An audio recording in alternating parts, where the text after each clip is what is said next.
안녕하세요. 김학영 노무사입니다. 이번 시간에는 퇴사의 자유에 대해서 알아보겠습니다. 사용자가 노동자를 해고하는 것은 매우 어려운 문제입니다. 해고 사유가 정당해야 하고요. 절차상 제한도 있습니다. 그럼 노동자는 자유롭게 퇴사를 할 수 있을까요? 내가 일을 하다가 식당에서 알바를 하는데 설거지 하다가 너무 화가 나서 저 지금까지만 일하고 갑니다. 임금은 계산해서 주세요. 나중에 주세요. 저는 더 일 못하겠습니다.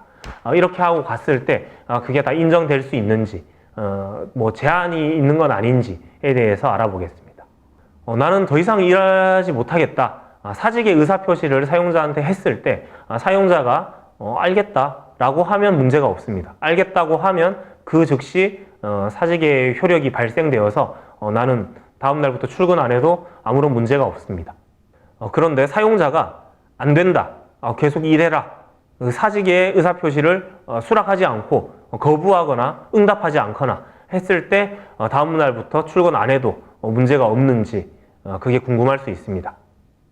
물론 근로기준법에서 강제근로를 금지하고 있기 때문에 나는 일 못한다고 했는데 사용자가 뭐 잡아놓고 일을 시킨다거나 이런 건 당연히 불법이에요. 강제근로는 불법입니다. 그건 안 되는데 내가 퇴사하고 나서 무단으로 그렇게 퇴사하고 나서 어떤 손해배상 책임이 생기는지 그런 것들에 대한 논의입니다.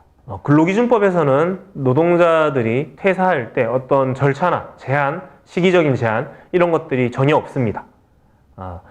회사 규정에 그런 것들이 있는 경우가 있어요. 뭐 사직 규정이나 뭐 취업 규칙에 있는 경우도 있고요.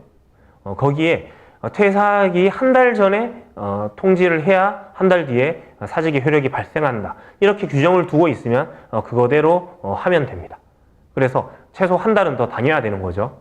그런데 그런 규정도 없다라고 하면 민법에서 규정하고 있는 것을 준용하면 됩니다.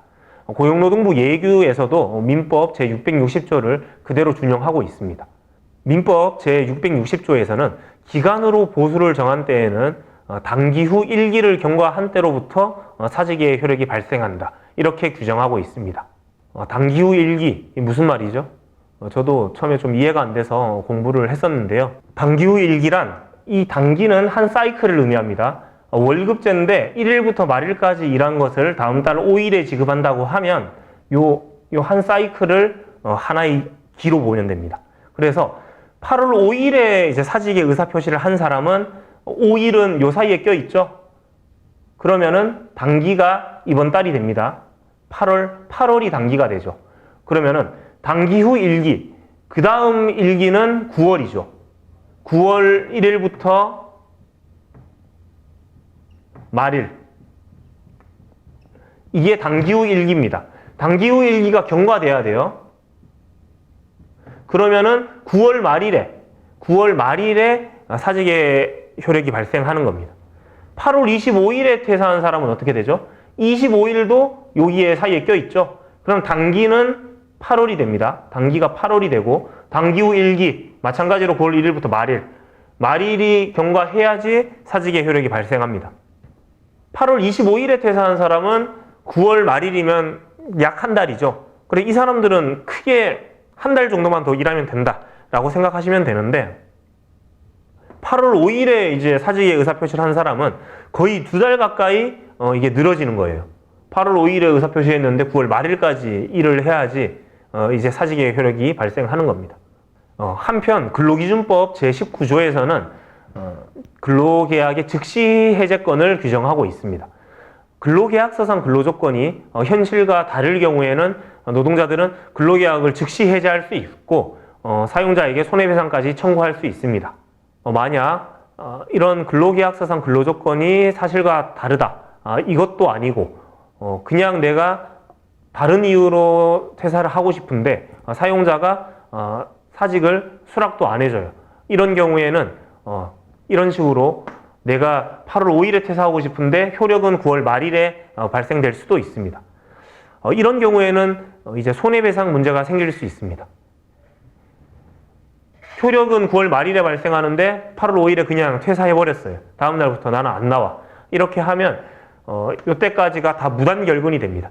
무단결근이 되면은 사용자는 무단결근으로 인해 손해가 발생했다고 해서 노동자에게 손해배상 청구 소송을 할 수도 있습니다. 할 수는 있는데 이게 법원에서 인정이 될지는 별개 문제예요. 누구나 소송하는 건 자유입니다. 저는 이거를 사용자들이 협박할 때만 본 것 같아요. 실제로 소송 가는 거를 본 적은 없는데요. 보통 이런 식으로 많이 합니다. 퇴사하면서 나 퇴직금 못 받았다. 그리고 연장근로수당 같은 걸 제대로 못 받아서 다 임금 체불이니까 달라 라고 요청하면 너 퇴사할 때 내가 승낙한 적 없는데 너 무단 퇴사했었다. 그거 다 손해배상 청구하겠다. 이런 식으로 협박할 때 많이 사용이 됩니다. 이 손해배상 청구 소송이라는 것은요, 손해가 실제로 발생해야 되고요. 그리고 그 손해는 나의 무단 퇴사로 인해서, 나의 무단 결근으로 인해서 발생한 손해라는 것을 사용자가 모두 입증해야 합니다. 쉬운 문제는 아니에요. 만약 편의점 같은 경우에는 좀 인정이 될 수도 있습니다. 사장님이랑 나랑 둘이서 일하는 거예요. 그런데 내가 갑자기 그만두면 사장님이 새로운 사람 구하기 전까지는 혼자 24시간을 해야 됩니다. 근데 계속 혼자 24시간 할 수가 없잖아요. 그러면 문 닫는 시간이 생길 수도 있는데 편의점이라는 것은 24시간을 한다라는 고객과의 신뢰관계도 있고 하기 때문에 그런 경우에는 손해 발생과 그 입증이 어느 정도 될 수도 있을 것 같습니다. 그러나 일하는 사람이 많으면 많을수록 그런 입증이 더 어렵습니다. 예를 들어 300명이 일하는데 나 하나 빠졌다고 갑자기 손해가 확 발생하고 입증하기 쉽지 않겠죠. 소수로 일하는 식당 같은 경우에 갑자기 바쁜 토요일 저녁에 일하다가 이 사람이 나가버려요. 나 안 해. 그러면 실제로 그날 저녁에 설거지가 밀리고 해서 서비스 질이 낮아지고 해서 매출이 떨어질 수가 있겠죠. 하지만 그 매출이 떨어진 거는 음식이 맛이 없어서 그런 걸 수도 있고요. 다른 여러 가지 이유가 있을 수 있습니다. 꼭 나 한 사람이 없어서 발생한 그 손해라는 것을 사용자가 입증을 해야 되기 때문에 그런 것들은 쉬운 문제는 아닙니다. 여기까지 퇴사의 자유에 대해서 알아봤습니다. 먼저 퇴사할 때, 퇴사하겠다고 했을 때 사장님이 오케이를 하면 문제가 없고요. 안 된다라고 하면은 경우에 따라서는 2달 가까이 사직의 효력이 발생할 수 있는 시기가 늘어질 수 있는데요. 다만 이때도 근로계약서상의 근로조건이 사실과 다르면 즉시 해제할 수 있는 것이고요.